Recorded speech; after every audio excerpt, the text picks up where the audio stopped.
at the Alexander Institute and in Zoom to this Alexander Institute Visiting Fellows Research Seminar. My name is Karin Aitemut and I will be the chair in today's seminar. But now I have the great pleasure to introduce our speaker today, our visiting fellow Iwona Kaliszewska, who works as an assistant professor at the University of Warsaw, and she has done a great career in anthropology and done extensively fieldwork in Northern Caucasus. Really impressive and unique work there. She has published widely on such topics as state and violence and Islam and the situation in general in Northern Caucasus, in Chechnya and Dagestan. And here, actually, today I want to mention her recent publications that came out this February. This book for Putin and for Sharia, Dagestan Muslims and the Islamic State, that was actually published this February. So it's published by Northern Illinois University Press. And actually also a little bit advertised the previous book, Veiled and Unveiled in Chechnya and Dagestan. That was really fascinating book. But actually today she's going to be talking about something else, her new research project that addresses humanitarian work in Ukraine. And the topic of her speech today is distributed humanitarianism, voluntarism and aid refugees during the Russian invasion of Ukraine. But before I give the floor to Iwona, a couple of words about practicalities. So this lecture is recorded, but not the discussion. So the recording will be switched off then. And first, Iwona will be giving her presentation, and then we will open the floor for comments and questions from the audience. And in Zoom, you can also write to the chat if you have some questions or comments, or raise your hand, and I try to then share this. Notice both the people in the audience here and in the Zoom. But now I don't want to take any more time from Iwona, so please, Iwona, the floor is yours. Okay, thank you, Karina, very much for this great introduction. As you said, yeah, my research was altogether different. Although I have done fieldwork before in Ukraine, it's been mostly like fieldwork with students, so I did not focus on anything in particular. But the war has changed it all. And so today I'll talk about distributed humanitarianism, a network character of humanitarian action, on the example of first weeks of refugee flow from Ukraine to Poland. And my aim basically is to speculate how the network character of humanitarian action challenges large aid agencies' monopoly over humanitarian sentiment and humanitarian logistics. So as for methodology, I spent 10 weeks at the border. It was not necessarily research, so we were doing both. I was working with Elisabeth Dunn, who was mentioned here, was mentioned on the first slide, and we have been working in the southern Poland, Przemyskie voivodeship here, like along this borders, both doing research and providing assistance to refugees. So it has been combined. Since I had a whole semester free because I was supposed to go for 3 months to Russia. I had like time off, and I decided to contribute and spend it at the border. And later we also started driving into Ukraine with humanitarian aid. But I will focus more on this Polish and border side than what happened afterwards. So during the first months of war, more than 50,000 people a day crossed the border into Poland, and most of them passed through the town of Przemyśl, the nearest town to the border. Basically, the Russian invasion have caused the largest mass displacements in Europe since the World War II. And yet, amidst the initial crisis, the large international agencies like IOM, UNHCR, and all that kind of UN agencies specializing in displacement were nowhere to be seen. At Medica, the border crossing with the largest number of people coming, there was no sign of the UNHCR. I mean, there were signs, but there were no people. Although it's an UN agency responsible for both protection of refugees, and neither did we see any evidence of their presence in the transit shelter. IOM, another UN migration agency, set up a tent at Budomierz, another border crossing, but this tent has remained empty most of the time. When I asked people who were there all the time, because we haven't been there all the time, like if any people ever show up at this stand, and they say, well, yeah, there's one lady coming. What is she doing? Collecting information.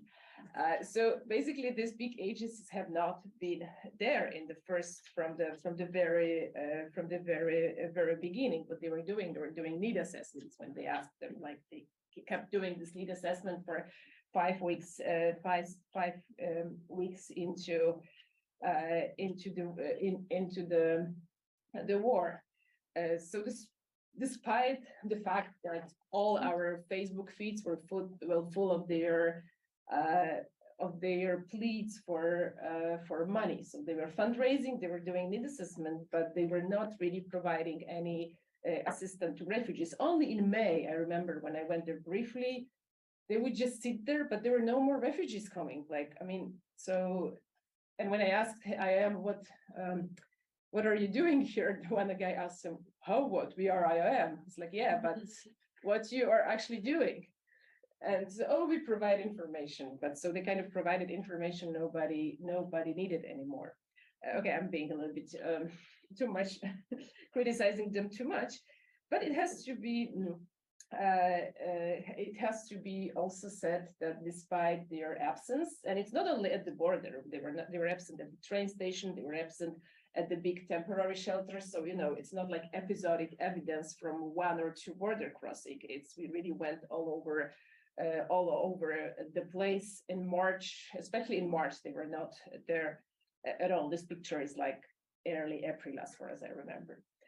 So the only international organization that we saw doing something, because setting up a tent is not much of a work, was the World Central Kitchen, although it also arrived nearly 4 weeks into the war, where massive refugee flow was starting to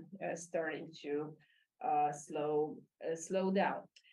And at least at the very beginning in March, the presence of the Polish state government institution was not so big either.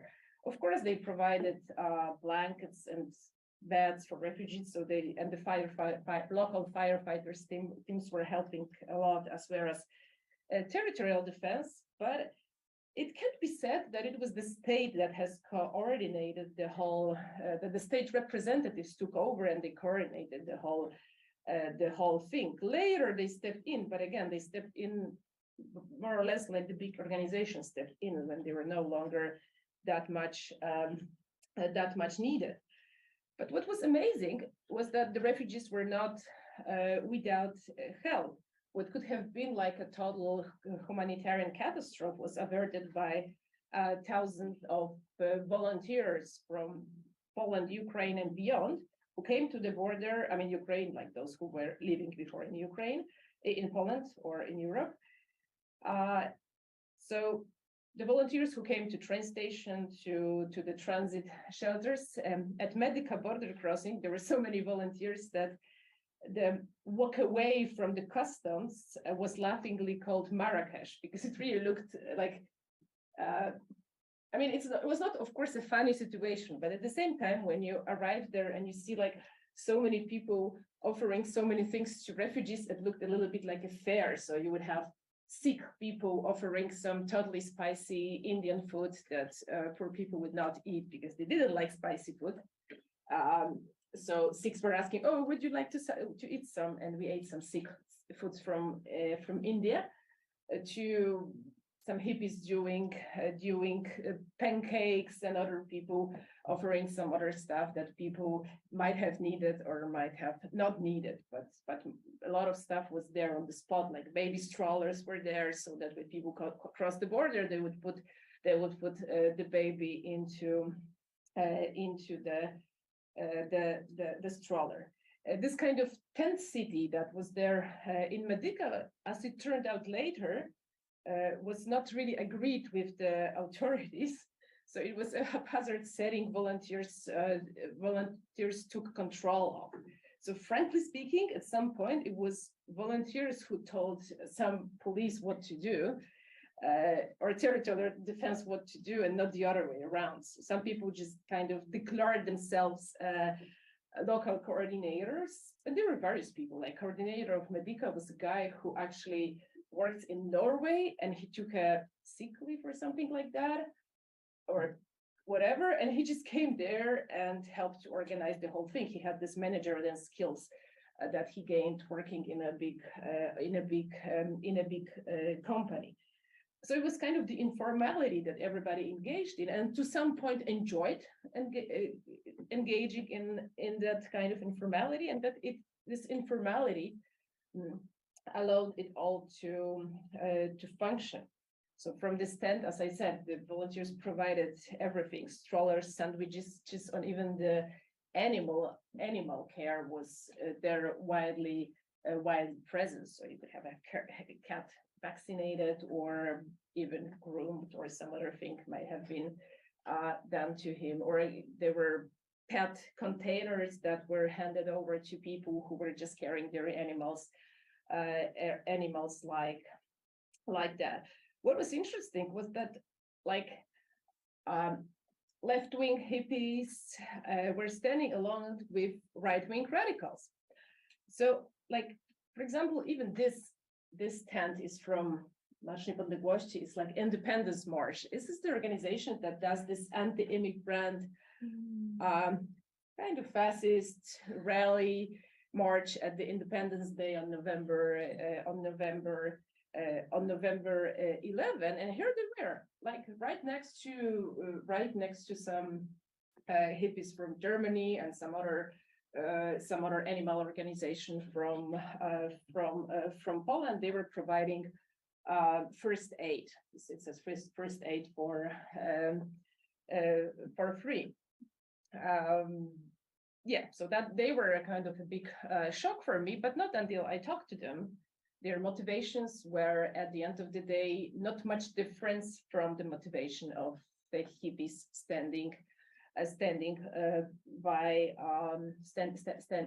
next door. But still, it was like when I talked to different people in this Medica border crossing, they would say, like, especially like people more like liberal or left-wing, they would say, like, wow, we would never think we would talk to these people or shake hands with these people, like, and they are here and we cooperate, and they are kind of okay.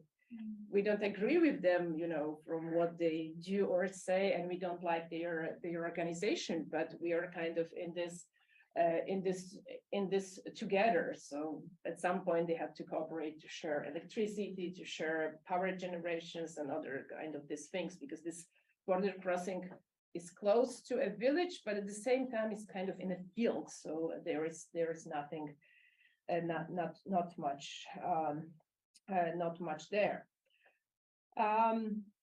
Yeah, so as I mentioned before, the only big organization that was there in the fourth week of the war was World Central Kitchen.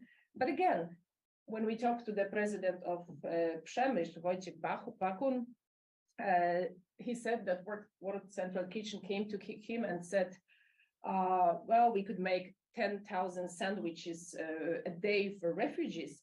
And he said, yeah, that's great, but we have already organized local volunteers who had been making more than 20,000 sandwiches a day in local schools. So kids were engaged too. Well, kids worked, but kids kind of enjoyed being part of the sort of solidarity movement. So they arrived, and they were, at the end of the day, they were of help, because school could not continue making the sandwiches forever. They should have lessons too. So it was okay for a week or for 2 weeks to kind of have kids do some work and have teachers do some work, but it couldn't go on forever like that. So the huge transit centers that were open in the border, and they were agreed with local authorities, but they were also staffed almost only with volunteers who have unloaded trucks, uploaded, sorted donation, fed refugees, and organized the transport onward, because it's not like a refugee center. It was this kind of temporary shelters where like people arrived, they were put there for a night or even for a couple of hours, and then there were buses which took them to different directions, or they were individual people. First days, it was just people deciding, okay, well, I will go to the border because there are certainly some people who need help, so let's just go to the border and pick somebody, and they take him or her home. So this was this kind of a little bit of a mess organization, but somehow it all worked despite the lack of the above, the kind of coordination from above. And they were later in the like 2-3 weeks after the war had started, some international organizations arrived and said, well, how do you provide that there is no human trafficking? Because basically there were random people taking random, mostly women and kids. And I was also asking, how do you do that? And they said, like, well, we look at the person.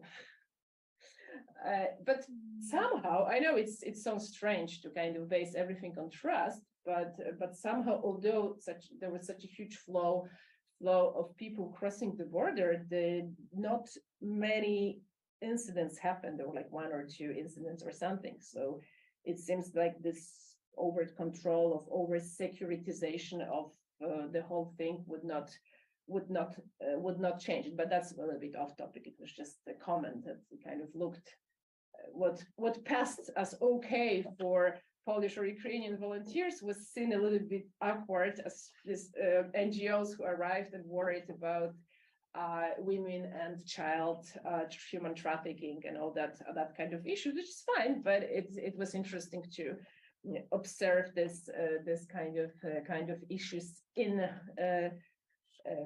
happening to understand how it works.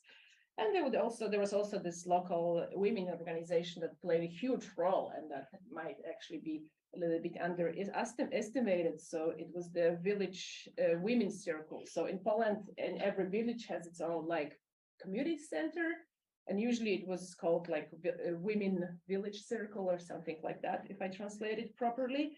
So they were nearly at every border crossing. They had these big containers, because what they usually engaged with is organization of cultural festivals and events like that. So they were prepared to serve to bigger numbers of people, and they made it in a rotative way. Like one group made soup one day and the other like that. And so it was actually them who saved the first 2 weeks of the invasion, because these organizations, even the word Central Kitchen, has not been there. And again, just to provide you more of this background picture, in Warsaw there were also like thousands of refugees. Everybody wanted to go to big cities, obviously, so the train station were kind of crowded, but surprisingly looked very organized. When I went to Warsaw Central Station, I saw many people, but it wasn't like a hot mess. Everything kind of had it was a well-organized system at all train station, with food, like hygiene items, maps where people can go. That's actually still a transit center, where you could go, what's the size of the city, where to get the hygiene items, the cell phone cards, and all that of things. Later, the volunteers would also organize like shops where you can have take things for free, like clothes or food. So overall, just to overall, at some point, over 70% of Polish people engaged in help. And most of it was not mediated through organization, or if it was mediated through organization, this help, it was usually very small local organizations that, so most of this help happened through private channels, to private trust channels, and like from person to person, rather than through, well, like, you know, the 70% is kind of a statistics. So statistics never tells you the truth, but it may also include somebody paying some money for a good cause. But still, people were more eager to pay for a smaller organization or to give money from person to person. Like when I was driving humanitarian aid, people would pay me. I said, like, well, probably it's not really legal to collect money on your own account, but oh, never mind. So a lot of people would ignore these rules and just collect money on their own private accounts or PayPal, and then buy stuff with this, and then go to the border or later go to Ukraine. So, and when I asked a friend of mine who is in this banking system, if they're going to do anything with this, that I get money, and then I spend money, but this money is not my income, right? I don't pay taxes from it. And she said, like, no. They understand. So it turns out that it was since everybody was doing it, they're not going to persecute everybody for this kind of small I don't know what, transgressions. And still all the money that was paid to me, I spent on things. So, nothing stayed with me. So I think it was nothing wrong in doing this way. And people, like as I said, people were more eager to finance the small initiatives, seeing that neither the state nor the big organization are there to help. I mean, the state stepped in. It's not that it didn't, but it was not at the very beginning. Well, okay. Moving to more theoretical part. So, well, basically, where the well-funded, institutionalized international aid had failed utterly, individual volunteers rapidly created a functional system that was effectively managing the crisis on its own. We called it distributed humanitarianism. I will explain what I exactly mean by this in a moment.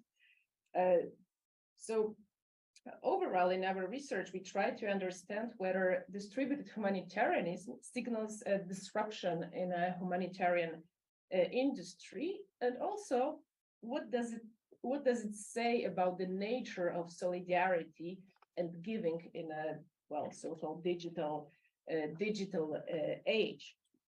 Because, like, in recent years, anthropologists and social scientists have shown a dramatic expansion of solidarity-based humanitarian action.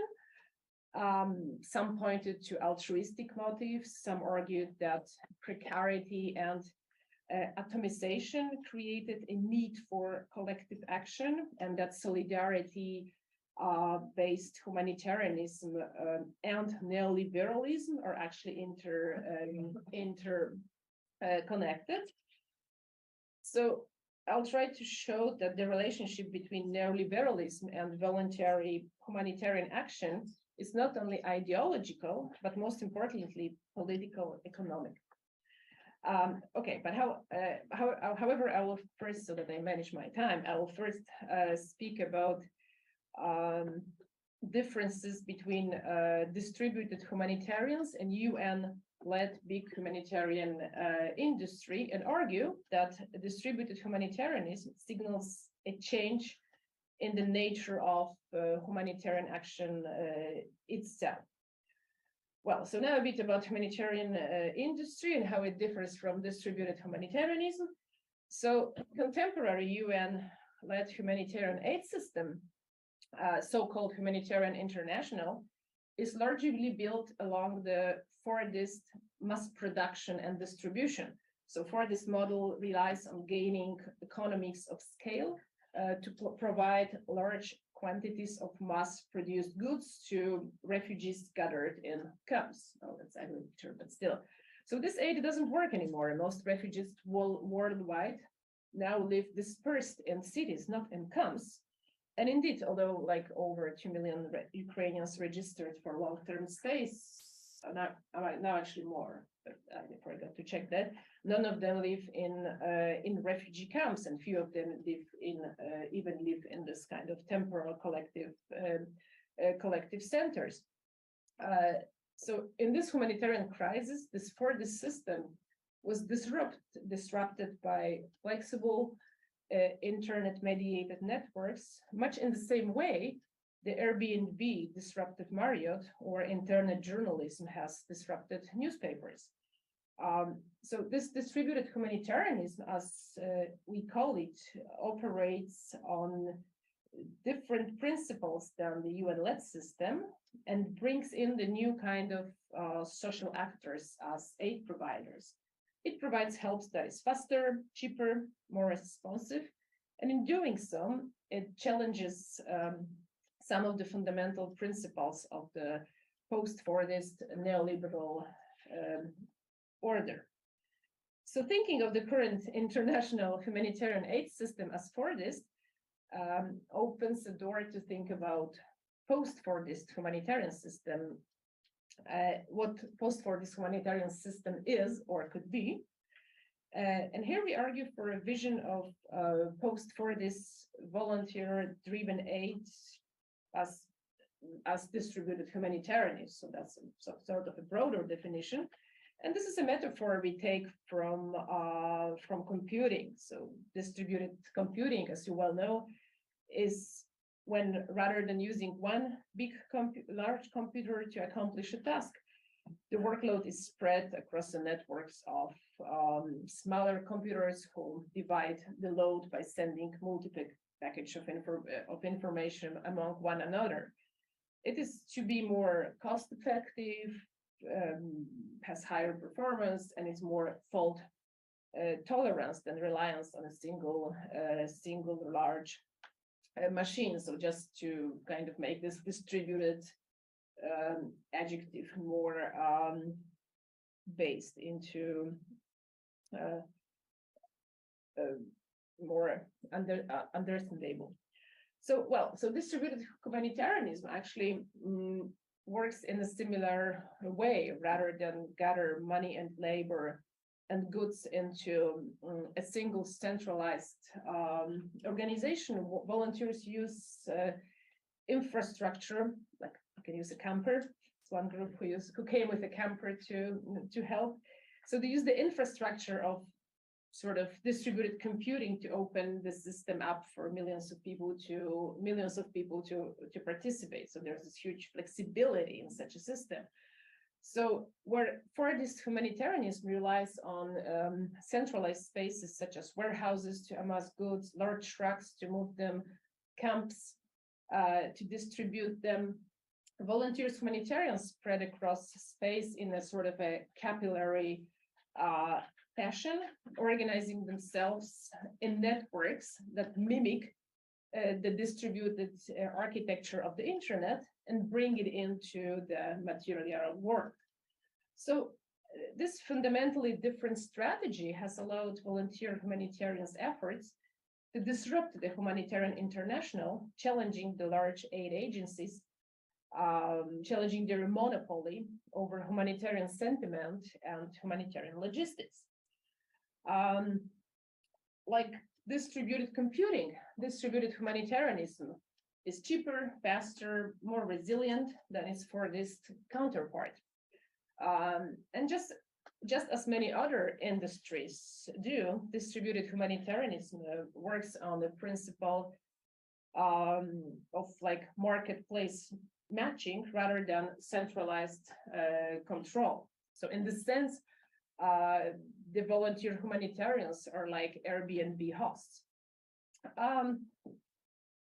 Yeah, so that's how it all has operated on. However, it's interesting that mostly Facebook has been used in this solidarity action. It was mostly more Facebook than other social media that has all been mediated through, which is also something probably to look into. But I don't like researching social media, so I skip that. Okay, so a little bit of the now just a short excursion to short shift to Ukraine. So the genius of this aid chains that has been created on this side of the border, on the Polish side of the border, was that they kind of merged with the whole big Ukrainian social society volunteer network. Alexandra Kodo has been writing beautifully about this Ukrainian voluntary movement since 2014. So I will not go into this now. But once people started venturing, going with help to Ukraine, they kind of united with this big Ukrainian network. And even one guy from World Health Organization, so also this big organization, when we met him in Lviv, he actually admitted that it is much faster for volunteers to deliver aid to the front lines and to help, especially in the first weeks of the war, because they do not have the capacity to do that. They have to work through a number of bureaucratic procedures. So in the first weeks of war, when it was very crucial to have things delivered, these joint networks of course, like Ukrainian volunteers have done way more, and it's not comparable with what the volunteers on the other side did. But still, this help from the outside was needed, and people who were moving it through the border were important as well, and usually went on the networks of like people employing, like this guy, for example, is lives nearby Warsaw, and he was employing Ukrainians, so they kind of joined together. But that's kind of a little bit of a different topic here. What is important is that this chains, what we call this distributed humanitarianism, was not working only at the very moment of when the war started and the first weeks of the war. It has been prolonged and sort of shifted to Ukraine, obviously not on such a massive scale, because obviously people who engaged in these activities in March or April would not have been doing that for a whole year long. Yeah. So I should be wrapping up a little bit. So basically, all this distributed fashion of humanitarian aid was not unlike the UN system plagued by the bureaucratic rigidity, paternalistic determination of refugees' needs, because we kind of people with if it's networked, people knew right away what is needed, and were much quicker to respond in a more targeted and time effective way. But the last question that stays here is that what actually made such a massive movement possible? Like, of course, it was not the first massive solidarity movement towards refugees, because we had, of course, Syrian people in Germany and so on. So it's not that it happened for the first time on such a massive scale. But what made it possible? Like, some people would say, like, oh, people rush to help because out of the need to help. Some people would say that people rush to help in opposition to this neoliberal governmentality, the kind of in opposition to the state, whereas some saw the neoliberal state withdrawal actually as a condition for a collective action. So we are more on this side, but we try to extend this idea by moving beyond the domain of ideology and actually considering how the affordances of the neoliberal political economy and its technological infrastructure enable new forms of non-institutionalized humanitarian action. Because it is not merely the withdrawal of the state services offered by the state or by the international organization that has opened up a space for new forms of solidarity.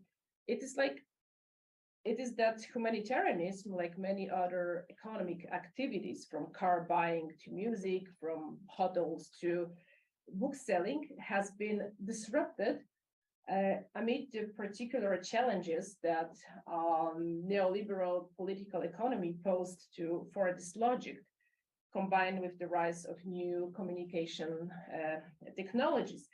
In this sense, humanitarianism does not stand out as a unique field, especially in its rejection of capitalism. And distributed humanitarianism does not,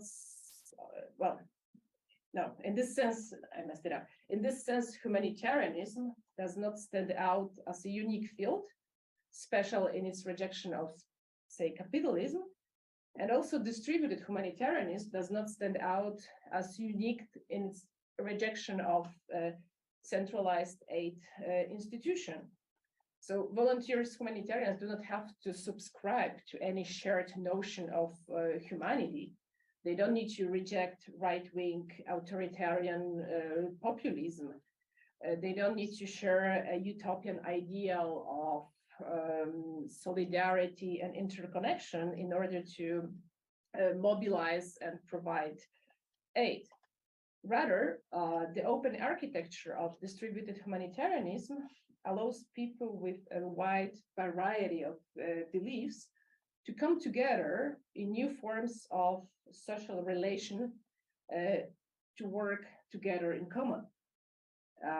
The mere fact of doing it together, struggling against what they saw as a common enemy of Russian imperialism, lent a strong sense of purpose and agency to their work. But obviously, distributed humanitarianism is no panacea. It's not sustainable over a longer period of time.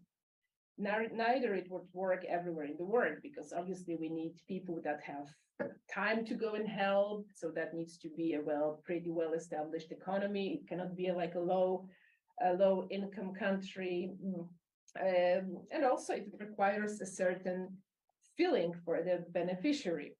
So, it's not like this kind of distributed humanitarianism could work in every kind of a situation, or would sort of appear out of the blue. So there has to be certain conditions that allow this kind of network solidarity to appear and to function better than this big organization. Okay, to end up on a more positive note, I would say that in this largely hopeless conditions presented by the liberal economies of abandonment, and amidst the terrifying invasion of, enormous and strong opponent, distributed humanitarianism offered volunteers the possibility of being swept into large-scale collective endeavor, and being swept there together. As I said, left and right-wing people from kind of strongly divided societies. And the very infrastructure so often used to strip up animosity and strike political division, here bring people of different standpoints together, giving them a sense of collective empowerment. And more than anything else, distributed humanitarianism allowed volunteers to fight back. Thank you for your attention.